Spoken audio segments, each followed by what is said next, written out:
ये बिल्कुल अक्षरशः समझिए, जो भी साधन कर रहे हैं गुप्त रखिए, उसे प्रकाशित मत कीजिए। सोने से लेकर शयन तक की दिनचर्या कभी अपनी किसी के सामने मत रखिए, गुप्त रखिए। बहुत लंबे समय तक आपका साधन भजन ठीक चलेगा।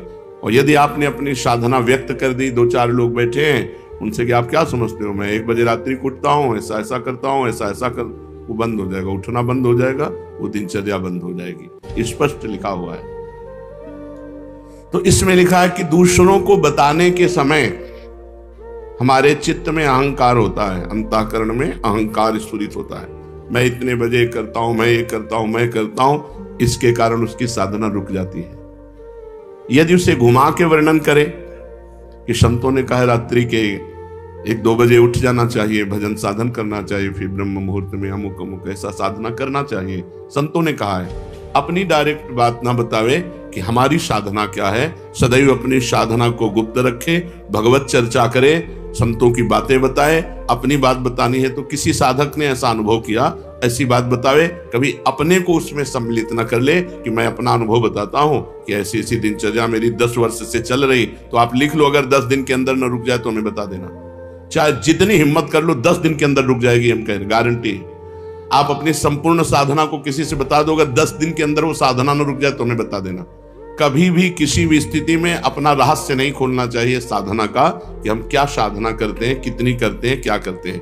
कुछ अगर अनुभव के साधकों का मंगल हो तो उसे अन्य संतों के या साधकों के शब्दों में बोल दे, अपने डायरेक्ट ना खोले कि ये मेरी दिनचर्या है, ये मेरी साधना है। बताते समय भाव तो आ ही जाता है कि मेरा साधन अच्छा चल रहा है, तो इस मनोवृत्ति से कैसे बचें?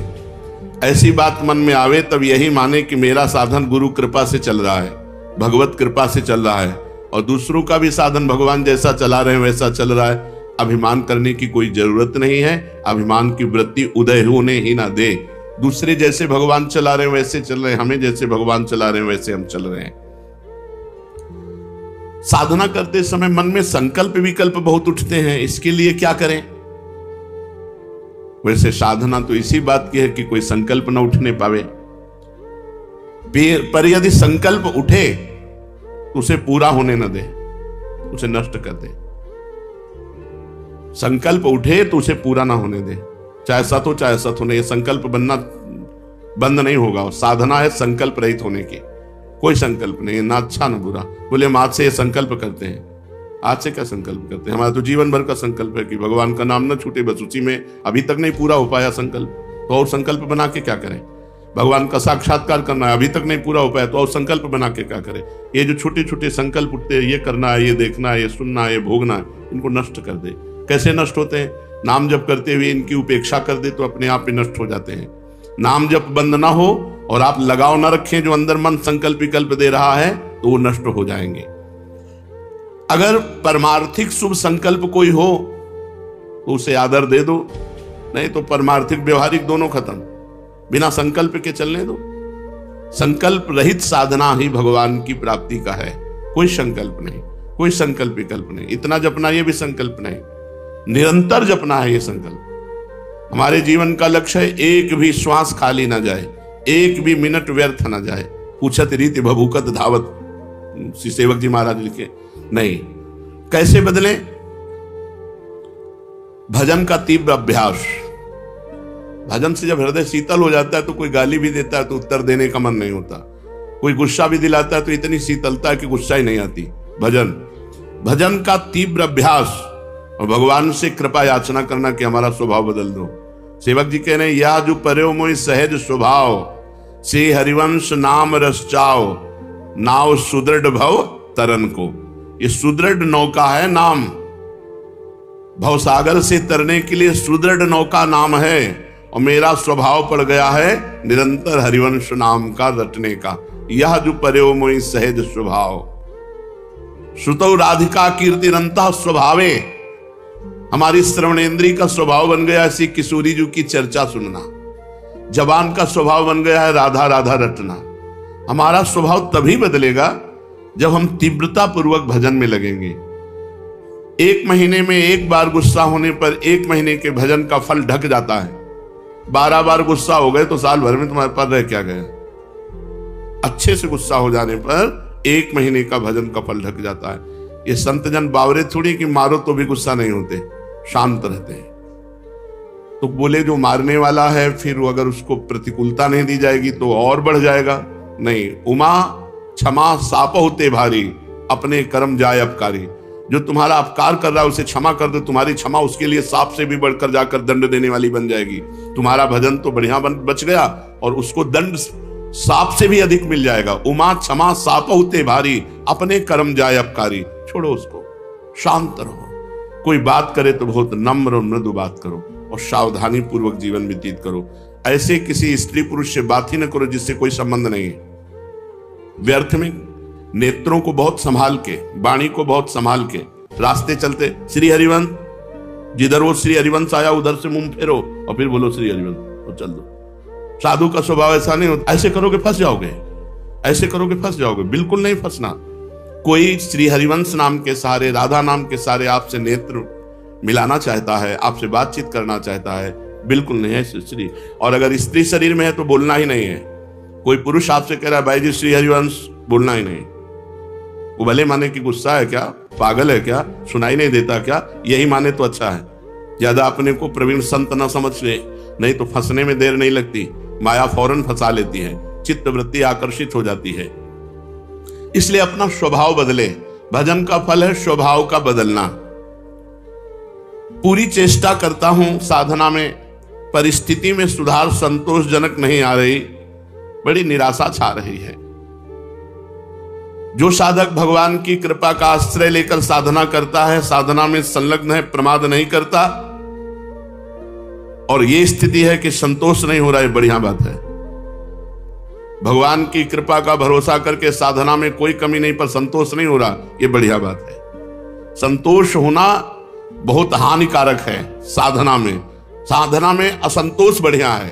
कभी संतोष और भजन और भजन और साधन, संतोष हो गया तो मन कहेगा नियम तो पूरा ही हो गया, थोड़ी देर मनोरंजन कर लेते हैं। संतोष नहीं होना चाहिए, पर भगवान की कृपा का आश्रय और सच्चाई से साधना में लगन पूर्वक लगना। अमर पद की प्राप्ति का उपाय क्या है? उस मायातीत, कालातीत, अकाल पुरुष की प्राप्ति का उपाय क्या है? चिंतन। अनन्यस चिंतयन्तो माम। भगवान ने कहा अनन्य चेता सततम यो माम स्मृति नित्यशः तस्याहम सुलभा पार्थ। मैं उसके लिए सुलभ हो जाता हूं जो निरंतर मेरा चिंतन करता है।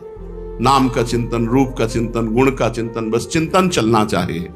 चिंतन, भगवत चिंतन से अमर पद की प्राप्ति होती है। जब युद्ध जैसे कार्य में भी भगवत चिंतन हो सकता है तो हर कार्य में भगवत चिंतन हो सकता है। माम स्मर युद्ध च। जब युद्ध जैसे कार्य में भगवान का स्मरण हो सकता है तो कोई भी कार्य ऐसा नहीं जिसको करते हुए हम भगवत स्मरण ना कर सके। निरंतर भगवत स्मरण ही अमर पद, भगवत प्राप्ति, परम पद के उपाय हैं। अगर भगवत चिंतन में अंतर पड़ रहा है तो उतना ही अंतर पड़ रहा है अमर पद में। क्या साधना में वेश धारण करना आवश्यक है? ये वेश आचार्य परंपरा से होता है। ये जरूरी नहीं कि वेश धारण करे तभी परम पद मिलेगा, और ये जरूरी नहीं कि वेश धारण कर लिया तो परम पद मिलेगा। अगर वेश धारण करके भजन नहीं हो रहा, मनमानी आचरण हो रहे हैं तो नरक मिलेगा। और वेश धारण नहीं किए, बहुत सही साधना कर रहा तो उसे भगवत प्राप्ति होगी। वेश का विशेष महत्व नहीं है, महत्व भजन का है। भीतर अगर आपके भजन चल रहा है, बाहरी वेश कैसा भी हो तो आपको भगवत प्राप्ति होगी। बाहरी वेश साधु का, भीतर संसार का चिंतन, मान प्रतिष्ठा, रुपया पैसा, तो फिर भगवत प्राप्ति नहीं, नरक की प्राप्ति होगी। वेश आचार्य परंपरा से है। अगर वेश है और उद्देश्य है तो सोने पे सुगंध है, फिर क्या कहना है। मम भक्ति युक्तो भूनम पुना, तो तीनों लोगों को पावन करने वाला है। लेकिन केवल वेश है, उद्देश्य भगवत प्राप्ति नहीं, भजन नहीं, इधर उधर भंडारा खाते डोलना, रुपया पैसा समेटना, मान प्रतिष्ठा, ये लोक व्यवहार, हंसी मजाक, तो संसारिक जीवन व्यतीत करने से कोई वेश थोड़ी भगवत प्राप्ति करा देगा। इसलिए वेश का विशेष महत्व नहीं है, भजन का विशेष महत्व है, उद्देश्य का विशेष महत्व है। वेश रखकर तो विशेष सावधान रहना चाहिए कि भगवान ने इतनी कृपा की, मुझे विरक्त वेश दे दिया, अब मेरे से गलती न हो, अब मैं भगवत प्राप्ति इसी जन्म में कर लूं। सोते हुए जब कैसे होता है, जब कहा जाता है 24 घंटे जप करो, तो सोने में तो 6 घंटे जाते हैं, तो 6 घंटे तो जप नहीं होता। नहीं, जब हम निद्रा में जा रहे हों और भजन करते हुए सो गए, तो हमारा जितना सोने में समय जाएगा वो सब भजन माना जाएगा। जैसे मरते समय नाम ले लिया तो पूरे जीवन क्या किया ये परिणाम नहीं देखा जाएगा, आपको भगवत प्राप्ति होगी। ऐसे सोते समय नाम जप करते हुए सो गए तो 6 घंटे, 7 घंटे, 5 घंटे, 4 घंटे जो सोए वो भजन का फल मिलेगा। इसलिए सोते समय बहुत होश में होना चाहिए, सब बातें हटा करके नाम में एकदम डूबते हुए फिर नींद में चले गए। तो निद्रा समाधि स्थिति, जो सोना है वो भी आपका समाधि भजन माना जाएगा, क्योंकि निद्रा में वृत्ति लीन होने के पहले आप नाम जप कर रहे थे, तो नाम जप में ही लीन माना जाएगा, निद्रा में नहीं माना जाएगा। निद्रा के ठीक पूर्व 1 क्षण पहले तक नाम जप चल रहा है और फिर सो जाइए, तो आप देखिए जगते समय वही नाम जप चलता मिलेगा, तो बीच में आपका भजन ही माना जाएगा। ऐसे 24 घंटे भजन माना जाएगा। प्रश्न कर रहे हैं, भजन करने के लिए क्या घर छोड़ना आवश्यक है कि भाई अब भजन करना है तो घर द्वार छोड़ दे? हमें लगता है कि अगर भजन का अभ्यास नहीं तो बाहर ज्यादा माया जाल है, बाहर ज्यादा माया जाल है, घर की अपेक्षा बाहर ज्यादा भ्रष्ट होने के चांस हैं। अब कहीं तो कमरा लोगे, कहीं व्यवस्था, तो रुपया कैसे मिले? तो धनी पुरुषों का संग करो, फिर बेविचार और नाना प्रकार की गलतियां और नाना प्रकार के दोष हो जाते हैं। घर में अपनी कमाई का खा के दूसरों का उपकार करते हुए जो भजन करता है बहुत जल्दी सिद्ध हो जाता है। जो विरक्त है, भगवान की विशेष कृपा हो गई है और साधु समुदाय में रहे, आकाश वृत्ति या मधुकरी वृत्ति से जीवन यापन करे, खूब भजन करे, सिद्ध हो जाएगा। जो मेहनत करके कमाया है जिंदगी में, उसी अपनी कमाई के धर्म के टुकड़े खाओ और खूब नाम जप करो। अगर धाम आदि की यात्रा करो तो अपने पैसे से करो, 1 पैसे का किसी से सहयोग मत लो, 1 पैसे की वस्तु किसी से मत खाओ। गृहस्थ धर्म में ऐसे, और विरक्त धर्म में माधुकरी वृत्ति या आकाश वृत्ति से जो भगवान देते हैं, और समुदाय में रहे, क्योंकि अलग रहने पर मनमानी आचरणों के होने की संभावना है, और समुदाय में एक दूसरे की सुरक्षा बनी रहती है। घर में भगवान का नाम लेने से, भगवान में मन लगाने से ज्यादा अच्छा है। हाँ, जो जीवन भर भजन करता रहा है और उसने देखा हमारे कर्तव्य का कार्य पूरा, बच्चों का ब्याह हो गया, संसार, ए भाई राधे श्याम, और चला, वो बात अलग है, वो बात अलग है। वो शास्त्र आज्ञा करता चौथेपन में विरक्त होकर के विरक्तों के बीच में रहकर भजन करे, अपने कर्तव्य का पालन हो गया, अब हम भगवान के भजन में चले। कहते हैं कि जो भजन नहीं करता वो आत्महत्यारा है, जो भजन नहीं करता वो आत्महंता है, आत्महत्यारा है। ऐसा क्यों कहा गया?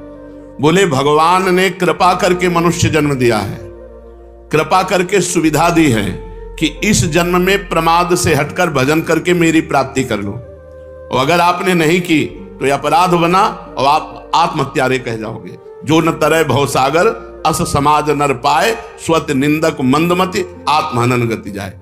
जैसे कई बार बताया है कि भारतीय सरकार किसी आदमी को विदेश भेजे और सारी सुविधा वहां, घर मकान, स्त्री पुत्र परिवार सब सुविधा दे, और अपना सरकारी काम बता दे कि ये काम करना है। अब उसने सरकारी काम तो किया नहीं, सरकारी सुविधा का भोग करके बेटी बेटे को पढ़ाया, ब्याह किया, सब किया, सब किया। और जब भारत लौटा तो उससे पूछा गया वो कार्य, जिस कार्य के कारण आपको विदेश भेजा गया था, जिस कार्य के कारण आपको सुविधा दी गई थी, वो कार्य? बोले वो कार्य तो नहीं हुआ, तो वो दंडनीय अपराध होगा और उसे जेल मिलेगी, क्योंकि उसको उस कार्य के लिए सारी सुविधाएं दी गई थी। तो भगवान ने मृत्यु लोक में मनुष्य रूप में हमें भेजा भारत में, किस लिए? जाओ साधन धाम मोक्ष कर द्वारा, साधना करो और अपने जीवन को मुक्त अवस्था में लाओ, भगवत प्राप्ति कर लो। तो लड़का, पत्नी, परिवार सबका पालन पोषण किया, खूब सब कुछ किया, लेकिन प्रधान सरकारी कार्य भजन करके भगवत प्राप्ति ये नहीं किया, तो आपको जो गति आत्महत्यारे की होती है वही दुर्गति आपकी होगी। हम आपसे और समझना चाहते हैं। कुछ ऐसा कहा जाता है कि अगर राम के साथ सीता की उपासना न करे और कृष्ण के साथ राधाजू की उपासना न करे तो नरकगामी होते हैं, ऐसा सुना है? नहीं, शास्त्रों में जो वर्णन है उसको समझना है। भगवान श्री राम या भगवान श्री कृष्ण का जब आप पूजन करते हैं तो उसी में शक्ति विराजमान है, वो अकेले कभी रह नहीं सकते। शक्तिमान शक्ति में ही विराजमान है, शक्ति शक्तिमान में ही विराजमान है, दोनों अभेद हैं। शक्ति और शक्तिमान कभी अलग हो ही नहीं सकते हैं। इसीलिए भगवान शिव ने अर्धनारीश्वर करके दिखाया, इसीलिए हमारे प्रिया प्रीतम मिलित रूप दिखाए। रूप बेल प्यारी बनी सुप्रीतम प्रेम तमाल, दो मन मिली एक भय श्री राधा वल्लभ लाल। दोनों प्रिया प्रीतम मिलित रूप हैं। यदि रामकृष्ण के उपासकों को नरक जाना पड़े तब तो धोखा ही धोखा हो गया। ऐसा जो कोई वर्णन करता तब तो धोखा ही हो गया। विवेक पूर्वक यहाँ उपासना करने की भावना है कि जब हम राम जी का उपासन कर रहे हैं तो उसमें सिया जी भी विराजमान है, जब कृष्ण जी की उपासना कर रहे हैं तो उनमें राधा जी भी विराजमान है। वस्तुतः एक की हो ही नहीं सकती, क्योंकि अकेले कभी रहते ही नहीं। शक्तिमान में तो शक्ति विराजमान है, तभी तो, बिना शक्ति के कुछ है ही नहीं। तो जब हम राम जी की पूजा कर रहे हैं तो उनकी शक्ति की भी पूजा हो रही, सिया जी साथ है। जब श्याम जी की पूजा कर रहे हैं तो राधा जी साथ है। तो शक्तिमान को छोड़कर शक्ति की अलग उपासना कर ही नहीं सकता कोई। दोनों पृथक हैं ही नहीं, दोनों पृथक दिखते हुए भी अभिन्न हैं। जैसे श्री हरिवंश सुरीत सुनाऊं, श्यामा श्याम एक संगाऊं, छिन कवौन अंतर हुई, प्राण सु एक देह है दोई। प्राण सु एक देह है दोई, देह दो है और प्राण एक है, मन एक है, रुचि एक है, स्वभाव एक है, वैसे एक है। जो मनुष्य इनको भिन्न भिन्न मानकर पूजा करता है उसको मान सकते हैं, जो अंतराय रखता है। लेकिन भगवान की पूजा करने वाला कभी नरक कैसे जा सकता है? एक बात आपसे पूछते हैं कि भजन जब अनुकूल परिस्थिति होती है तो खूब होता है, और जब प्रतिकूल परिस्थिति आ जाती तो भजन नहीं होता है। बड़ी समस्या है। भजन अमुक परिस्थिति में होता है, वो भजन ही क्या। भजन का अभ्यास परिस्थिति से नहीं, परिस्थिति से ऊपर उठ के हर परिस्थिति में भजन।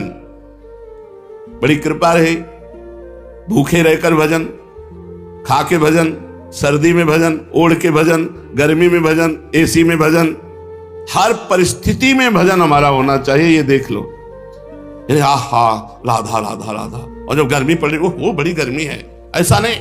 गर्मी है तो राधा राधा, और एसी है तो राधा राधा, भूखे हैं तो राधा राधा, छके हैं तो राधा राधा। वो भजन ही क्या जो परिस्थिति में हो, अनुकूल परिस्थिति मिली भजन हो गई, और भूखे हैं तो भोजन का चिंतन हो रहा है। नहीं, ये अपने को कसना चाहिए। एक आध दिन भूखे रखकर भजन करना चाहिए कि देखें हमारा भूख में भजन होता है कि नहीं। पंखा बंद कर देना चाहिए अपने कमरे का, 2-4 घंटे टेस्ट लेना चाहिए शरीर का कि गर्मी में ऐसी ताप में हम कैसे रह सकते हैं। कई वर्षों इनका आनंद लिया गया है, तो वर्षों हितधाम की छोटी कुटिया तक असुविधा ही असुविधा जीवन में रही है। ये तो अभी चंद दिनों की सुविधा है। प्रत्येक परिस्थिति में भजन स्मरण, चाहे प्रतिकूल परिस्थिति हो चाहे अनुकूल परिस्थिति हो, भजन नहीं छूटना चाहिए। जब तुम ऐसा नियम लेकर दृढ़ता पूर्वक भजन करोगे तो फिर प्रतिकूल परिस्थिति में भजन होने लगेगा। अखंड भजन उसी को कहलाता है, वही कर सकता है जो हर परिस्थिति में भजन करता है। साधक के जीवन में कभी कभी दुर्भाग्य का भी अवसर आता है। वो बहुत अपने को हे समझने लगता है। जब जगत उसका अपमान करे, संसार उसकी निंदा करे, कोई उसको पूछे ना, तो उसे प्रसन्न होना चाहिए कि अब भगवान के मिलन की बात आ रही है। सम्मान, अनुकूलता, सुख ये भगवान से अलग करते हैं। अपमान, प्रतिकूलता, दुख ये भगवान के सम्मुख करते हैं। जब अपमान होने लगे, निंदा होने लगे, कोई पूछे ना, तो जय जय, कितना आनंद, सीधे भगवान से चित्त लगाओ, सीधे भगवान के चिंतन में डूबो। यथार्थ में उसका सौभाग्य अब उदय हुआ है, ये दुर्भाग्य नहीं है। जब जगत उच्च आसन पर बैठालता है और वाह वाह करता है और भेंट पूजा चढ़ाता है, इसे दुर्भाग्य समझना चाहिए। यह है अध्यात्म का उल्टा मार्ग। संसारिक यही चाहता है कि जाते ही सबसे ऊंचा आसन मिले, वो बड़ा माला पहनाया जाए, और यहां कह रहे हैं वो दुर्भाग्य है। सौभाग्य यह है कि जब कोई पूछे ना, उसे अब बड़ा भाग्य का विषय यही है, ये अब अनुभव करते हैं। ये सौभाग्य ना मानो कि वाह वाह और बड़ी यश कीर्ति। दुर्भाग्य को यहां सौभाग्य माना जाता है। जब कोई पूछे ना, कोई अपमान करे, तिरस्कार करे, ये बड़ा सौभाग्य। एक बात और बताइए कि प्याज लहसुन पवित्र भूमि में उपजता है, फिर इसे क्यों खाने के लिए वर्जित किया गया है? प्याज लहसुन कोई कंपनी में तो बनाया नहीं जाता कि भाई गंदी बात है। जहां आलू उत्पन्न होती है, जहां गाजर उत्पन्न होती है, मूली उत्पन्न होती है, ऐसे ही प्याज लहसुन उत्पन्न होता है पवित्र भूमि में, फिर इसे निषेध क्यों किया गया है कि ना खाया जाए? प्याज लहसुन घोर तामसिक वृत्ति है, इसके खाने से घोर तमोगुण बढ़ता है। आलस्य, निद्रा और भजन में मन ना लगना और गंदे भावों का उदय होना इससे होता है। इसलिए संतों ने इसे मना किया है, क्योंकि आहार शुद्धि से ही मन शुद्धि होता है। जैसा खाओ अन्न वैसा बने मन। इसलिए आध्यात्म की उन्नति की इच्छा रखने वाले साधकों को कभी प्याज लहसुन पड़े हुए भोजन को नहीं पाना चाहिए। और जिस रसोई में मांस बनता हो, उस रसोई में, उस पात्र में बने हुए खीर पूड़ी रोटी दाल भी नहीं पानी चाहिए। शुद्ध अंतःकरण हुए बिना सिद्धि नहीं मिलती, और बुरे भाव आते हैं तो अंतःकरण शुद्ध नहीं है। पर हम मंत्र जप कर रहे हैं तो क्या सिद्धि प्राप्त हो जाएगी? हां, प्राप्त हो जाएगी, क्योंकि मंत्र परम शुद्ध है। हम जप रहे हैं, हमारे भाव अशुद्ध हैं, तो मंत्र धीरे धीरे अशुद्ध भावों को काटकर परम सिद्धि प्रदान कर देंगे। और ये भूत प्रेत कोई कोई सिद्ध कर लेते हैं मंत्र से, इनकी क्या गति होती है? जो भूत प्रेत की उपासना करते हैं, ये तामसिक सिद्धि है, वो नरक की प्राप्ति होती है और भूत बनते हैं, भूत बनते हैं और नरक की प्राप्ति। भूतों को पूजने वाले, भगवान गीता जी में बोले, भूतों को पूजने वाले भूतों को प्राप्त होते हैं, पितरों को पूजने वाले पितरों को प्राप्त होते हैं, देवताओं को पूजने वाले देवताओं को प्राप्त होते हैं। हे अर्जुन, मुझे पूजने वाले मेरे को प्राप्त होते हैं। साधक को चाहिए दिखावे में ना पड़े, चमत्कार दिखाने में। ये भूत प्रेत की, यक्षिणी गंधर्व, इनकी सिद्धि मंत्र है इनके, ये थोड़े दिनों में सिद्ध हो जाते हैं। तुम क्या बोल रहे हो, तुम क्या सोच के आए हो, तुम कहां से आए हो, तुम्हारा क्या नाम है, ये सब बातें। इससे बड़ी पूजा बढ़ेगी, सम्मान बढ़ेगा, लेकिन जाना पड़ेगा नरक ही। भूत प्रेत योनि की ही प्राप्ति होगी। दंडवती परिक्रमा श्री सदगुरुदेव भगवान के चरणों की आश्रित हो रही थी। आगे आगे पूज्य महाराज जी पीछे पीछे। पहले वृंदावन की दंडवती करवाई, फिर गिरिराज जी की, फिर बरसाने की, फिर ब्रज 84 कोश पद यात्रा।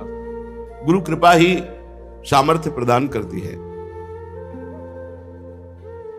4 बजे तड़के एक इतना बड़ा बालक अन्योर के साथ ऐसे आगे परिक्रमा मार्ग 50 हाथ आगे महाराज जी होंगे। आदेश था कि दूरी बना के चलो। वो बैठ गए तो 50 हाथ दूर बैठे रहो, जब तक वो दंडवती न शुरू करे तब तक बैठे रहो। वो चिंतन परायण महापुरुष तो बीच में बोले, ला बाबा पैसा दे। श्री जी की सेवा के लिए कब्र में कुछ गमछा में से बांधे रहते। नहीं नहीं, पैसे नहीं चल। ए झूठ बोले बाबा, पैसे। बालक है, गांव आसपास तो कोई बालक आ, पर 4 बजे प्रश्न उठा, खुला 1 रुपया से।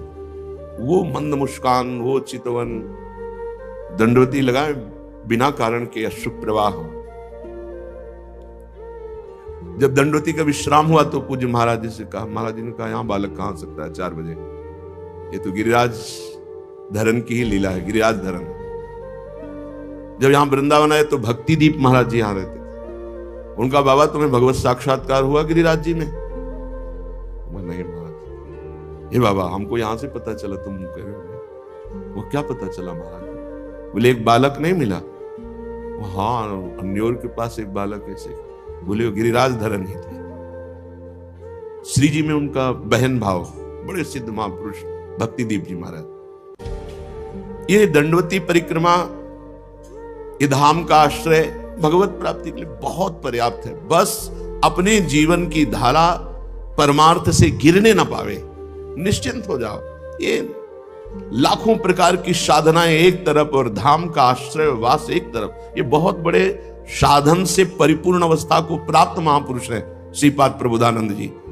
सन्यास में कृपा शब्द नहीं है, सन्यास में साधन शब्द ही है।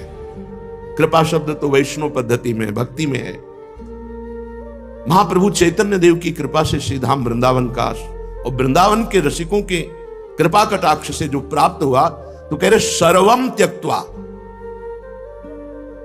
सब कुछ छोड़ करके, शरण मगमम श्रील वृंदावनम त्वाम, मैंने अगम वृंदावन की शरण ली, जो बड़ा दुर्लभ है, आप लोगों को कृपा से प्राप्त हुआ है। तो आपको लगता है वृंदावन वास कोई कठिन है? अरे वृंदावन वास कठिन मेरी माई, रसिकों ने लिखा है, बहुत कठिन है वृंदावन वास। ये तो सहज हो गया, जैसे तैर कर जाना बड़े बड़े खतरनाक जल जंतुओं के बीच से, बड़ा कठिन, लेकिन सुदृढ़ जहाज मिल गया जल का, तो बैठकर खेलते हुए पार हो गए। ऐसे हरिवंश प्रताप रूपी जहाज पर बैठ गए, तो सीधा वृंदावन का वास, उपासना, ये सब सहज हो गया। बहुत ध्यान देने योग्य बात, बिल्कुल विचलित नहीं होना।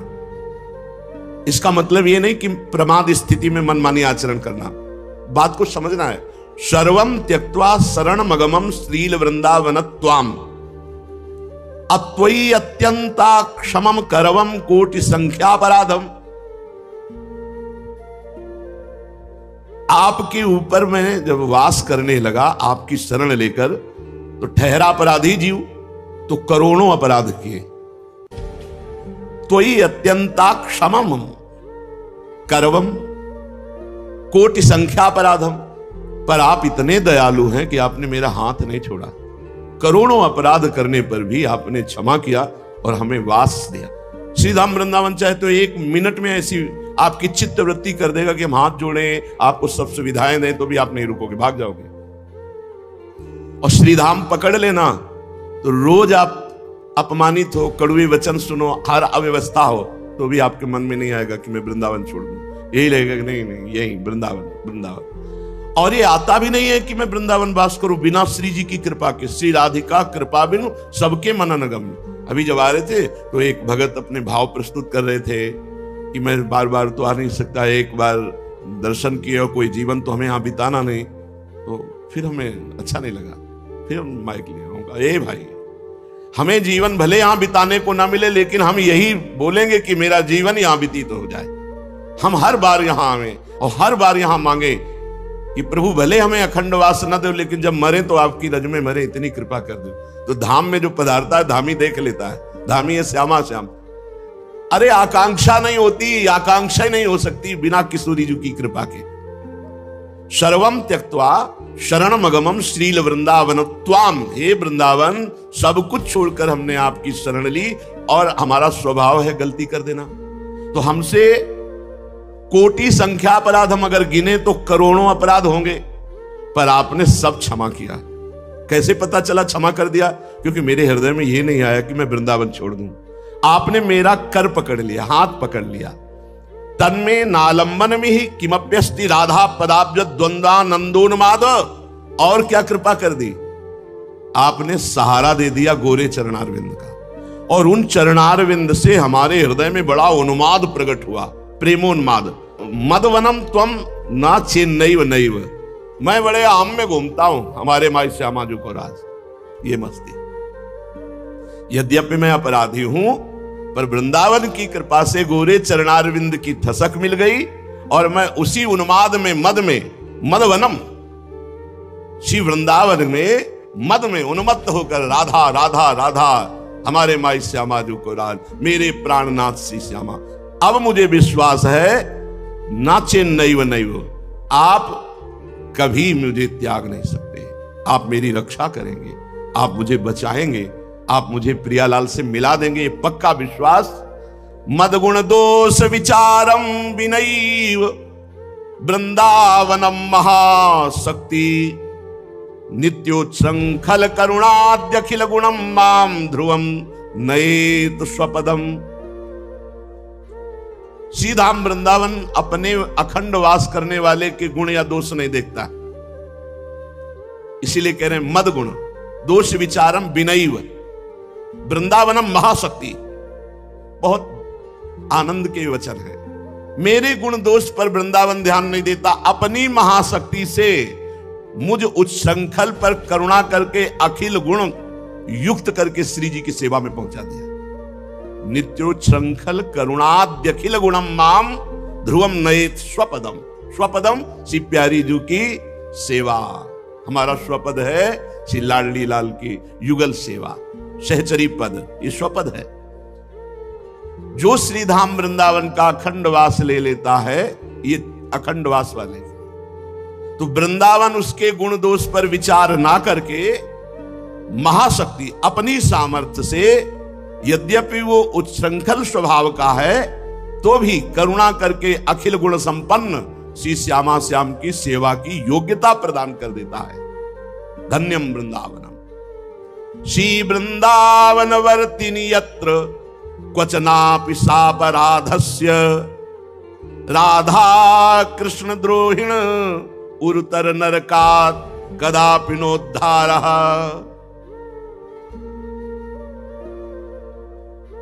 अब यहां थोड़ा सावधान की बात करें। यदि यहां वृंदावन वासी का अपराध कर दिया और श्री प्रिया प्रीतम की निंदा की, उनकी लीला की, उनकी, जैसे बहुत से बहिर्मुख लोग हैं, कई तरह की भावनाएं, तो फिर वृंदावन उद्धार नहीं करेगा, फिर यहां से नरक ट्रांसफर करेगा। ये बड़ी बात कह रहे हैं, यहां थोड़ा समझना पड़ेगा। ये कई बार कहा कि वैष्णव द्रोह ना होने पावे, ये वैष्णव धाम है। और सब जैसे काम की गलती, क्रोध की गलती, लोभ की गलती, मोह की गलती, ये सब संभाल लेंगे वृंदावन। आगे कहा है गुण दोष विचारम भी नहीं वृंदावनम महाशक्ति नित्योच्छृंखल, पर डरो, श्रीधाम वृंदावन के वासी के अपराध से डरो। अगर उस अपराध बन जाएगा और आप प्रिया प्रीतम श्री श्यामा श्याम का द्रोह करोगे, तो कह रहे हैं कि बहुत काल तक वास करने पर भी उसे नरक जाना पड़ेगा, ऐसा श्रीपाद लिखा। ये बात से थोड़ा डरना है।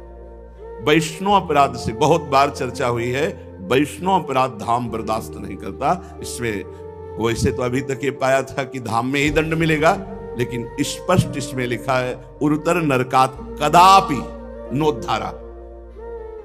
जैसे वैकुंठ धाम से पतन होकर मृत्युलोक आना, मृत्युलोक भौम नरक आ गया है, ये भौम नरक है। परम धाम से वैष्णव अपराध के कारण वैष्णव धाम वैकुंठ से 3 जन्म के लिए उनको आना पड़ा। ये चीज थोड़ा डरना चाहिए साधक को। श्री ध्रुवदास जी ने भी सिद्धांत विचार लीला में लिखा है कि वैष्णव अपराध से, भक्तन के अपराध से डरपत रहो। यह अपराध वज्र की लीक है। काहे को किसी की निंदा करो, काहे को किसी से द्रोह करो। हम गंदे पड़े रहेंगे, वृंदावन काम हमारा बना देगा। 2 श्लोकों में आपने ऊपर सुना, लेकिन जो तीसरा श्लोक है, ये इसमें इतनी सावधानी रखनी। ये तभी हो सकता है जब आप अपने को नीच देखेंगे। जो अपने को नीच देखता है उसको दूसरे को बुरा देखने का समय नहीं लगता। बुरा तो तब देखे ना जब हम अच्छे हों। हम अपने अंतःकरण को जब देखते हैं तो पता चलता है, जैसे घोड़े की लगाम को खींच करके पकड़े हुए कोई बैठे हो, ऐसे बैठे हैं। अगर वो लगाम छोड़ दे तो अभी सब गड़बड़ हो जाए। इसका मतलब है कि हम बलहीन हैं, हम अधम हैं। अगर हम चल पा रहे हैं तो अपनी स्वामिनी जी की कृपा से, अपने गुरुदेव की कृपा से, तो हम दूसरे पर दोष दर्शन का अधिकार कैसे रख सकते हैं? गुणाभिमान ही परदोष दर्शन करता है, इससे बचो। जो भी चाहे गृहस्थ हो, विरक्त हो, धामवास करते हो या धाम का आश्रय लिए हो, इससे बचो। किसी वैष्णव का अपराध, कई संत भगवान पधारे जिन्होंने बताया कि बड़ी अच्छी स्थिति, वो बताए तो अच्छी स्थिति होती, पर बोले पता नहीं कैसे संत अपराध बन गया कि सब नष्ट हो गया। ऐसा है, जहां वो अपने में गुणाभिमान जागृत होता है, दूसरे संतों में हे बुद्धि होती है, वो चाट जाती है। भगवान से मनाए कि कभी हमसे वैष्णव अपराध न बने। प्रभु से प्रार्थना करें कि आपके जनों का कभी अपराध न बनने पावे। इसीलिए बड़े बड़े वैष्णव जन बहुत डरते हैं। श्री वृंदावन वर्तिनी यत्र क्वचनापि सापराधस्य, राधा कृष्ण द्रोहिण तो उरुतर नरकात कदापि नोद्धारा। जो राधा कृष्ण के प्रति दोष दर्शन, द्रोह, निंदादि करे और वृंदावन वासी की निंदा करे, तो बोले उसका फिर नरक से उद्धार नहीं हो सकता। जैसे भगवान शिव ने भी कहा, जो प्रिया प्रीतम में भेद करके राधा कृष्ण में भेद करता है और निंदादि, दोष दर्शन आदि, तो फिर उसकी निश्चित दुर्गति होती है। तो प्रभु में दोष दर्शन करने का तो कोई कहीं भी कोई कारण ही नहीं दिखाई देता। आपको जहां ऐसा लगे तो बड़े महापुरुषों से मिल करके अपने मन को निर्मल कर लीजिए। मानो लगता है कि माखन चोरी लीला प्रभु ने क्यों की, चीरहरण लीला क्यों की, रास क्यों किया, तो ऐसे रसिकों के पास बैठो जो आपको सुलझा सके। 2 मिनट में आपका संशय खत्म हो जाएगा। और किसी वैष्णव के प्रति तो इसलिए दोष दर्शन नहीं करना चाहिए कि हमें खुद प्रभु चला रहे हैं तो उसको भी प्रभु चलाएंगे। अगर उसमें कोई कमी है तो श्यामा जी, लाल जी कृपा करके उसे हम क्यों निंदा करें। हा वृंदावन राधा तत्प्रिय सर्वस्व उच्च कई रघवान त्वय्यहमति भय कंपित आशम त्वं मेत्र संभवत शरणम। हा वृंदावन, हा राधा किशोरी, हा राधा प्राणनाथ, प्रिय श्याम सुंदर, मुझे डर लग रहा है, ये भय कभी न बनने पाए। कभी आपके प्रिय भक्त का अपराध और आपके प्रति कभी दोष दर्शन, द्रोह बुद्धि ना होने पावे। मैं एकांतिक भाव से आपके शरण में हूं, मैं भय से कंपित हो रहा हूं, मेरी रक्षा कीजिए, मेरे द्वारा कभी यह अपराध न बने।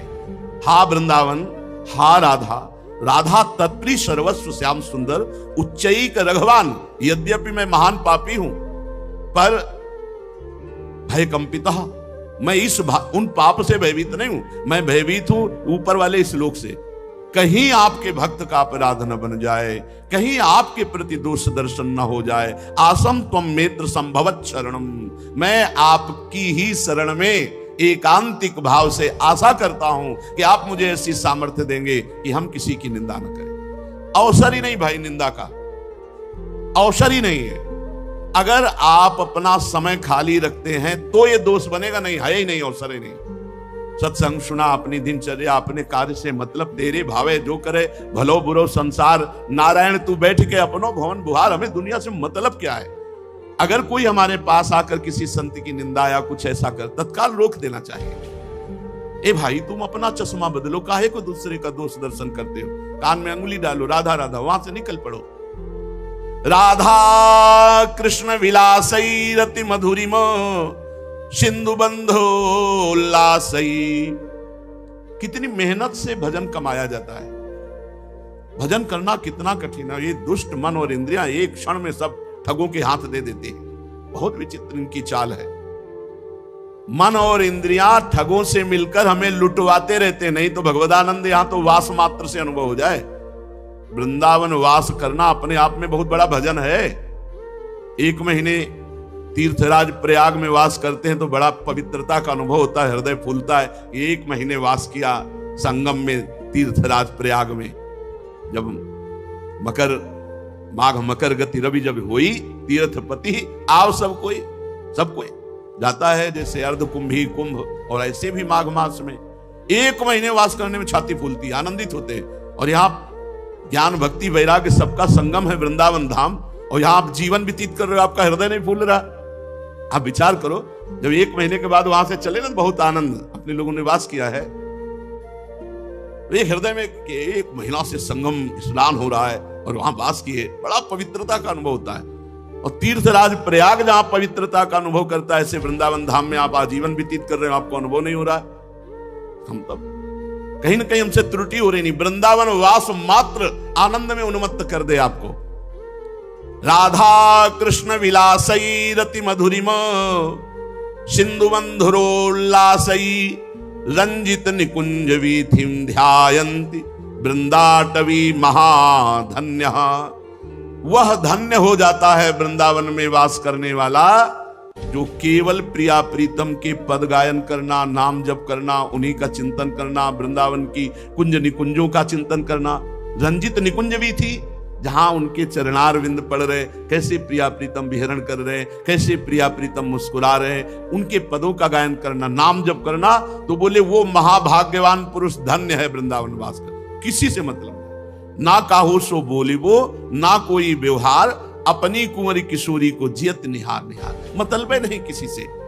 वृंदावन ऐसे रहे मनो चिन्हारो नाही, किसी से कोई मतलब नहीं। राधे श्याम बस जो जो कर रहा है प्रिया जो जाने, लाल जो जाने। हमें तो जैसे चला रहे हम वैसे चल रहे, नेत्र नीचे किए हुए अपनी कुटिया से, जहां आए सत्संग सुना, वाणी पाठ किया, नेत्र नीचे किए अपनी कुटिया में चले गए। किसी की कोई बात नहीं। व्यवहार तो बहुत खतरनाक है। अगर यहां दोस्त बनाया तो गड़बड़ हो जाएगा। रास्ते में चल रहे हैं, बातें कर, वो अमुक की अमुक की अमुक की, अब वो निंदा स्तुति वैष्णव अपराध में आ जाएगा। कुछ नहीं, पर निंदा की किए ते आवत नहीं कछु हाथ, मूर्ख पर्वत पाप को ले चल अपने साथ। किसी की चर्चा मत करो। श्री गोस्वामी तुलसीदास जी कह रहे हैं कि जो भगवान से विमुख है, जो निरंतर नाम जप नहीं कर रहे, ये नरक रूप प्राणी हैं, इनसे ज्यादा बात ना करें। ये अपराध बिल्कुल संभव है, बहुत जल्दी अपराध बन जाए। ते नर नरक रूप जीवित जग, भव भंजन पद विमुख अभागी, निशिवासर रुचि पाप अशुचि मन खलमति मलिन निगम पथ त्यागी। नहीं सत्संग भजन नहीं हरि को, श्रवण न राम कथा अनुरागी। बस सुत बितदार भवन ममता निसी, सोवत अति न कबहु मति जागी। किनका संग नहीं करना? बोले वो अभागी मनुष्य नरक रूप हैं, मतलब उनका संग, उनके पास बैठना, उनके साथ भोजन करना, मानो नरक जाने का रास्ता तय करना है। कैसे लोगों का संग ना करे? बोले जो भवभय भंजन भगवान श्री हरि के चरणों से विमुख हैं, रात दिन दूसरों से सुख लेने का चिंतन करना ही पाप वृत्ति है, दूसरों से सुख भोगने की इच्छा। बोले जिनका स्वभाव दिन रात पाप में ही लगा रहता है मन। अगर संत समागम भी हो रहा है, धाम में भी है, तो उनकी वृत्ति केवल पापाचरण में है। इसीलिए श्रीपाद ने कहा है उनको नरक। ऐसा नहीं कि तुम वृंदावन में पापाचरण करोगे तो वृंदावन धाम तुम्हें स्वीकार कर लेगा। कुछ सीमाएं हैं, हमारी इच्छा नहीं है, पर स्वाभाविक ऐसा बुरा स्वभाव कई जन्मों का है जो हमसे गंदे आचरण करा देता है। वृंदावन माफ कर देगा, हमारी गलती है, वृंदावन माफ। हम दूसरों को कष्ट दें, दूसरों से द्रोह करें, दूसरों की निंदा करें, अपराध करें, ये नहीं क्षमा करेगा। हमारी गलती है, वो क्षमा कर देगा।